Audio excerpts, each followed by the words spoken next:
how do you enable the shake to undo on the iPhone? And let's explain that and let's get started. If it's your first time on Foxtecc, most definitely subscribe and become part of the community so you will not miss anything important.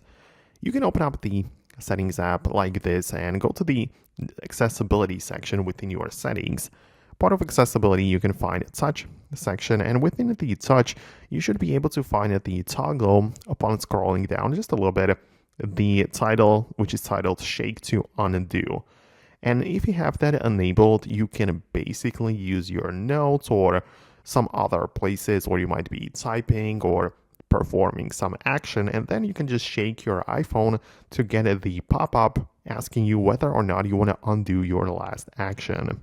A lot of people like it because it's pretty self-explanatory and it works in multiple different apps. You can just shake it like that, and of course, you get the pop-up if you want to undo that message. However, in apps like Notes or in these other like creative apps, you usually have the back arrow button anyway, which will go one step back, so perhaps you don't want to have it. So if you want to turn it back off, that's where you can find it in the settings. It's part of accessibility and such.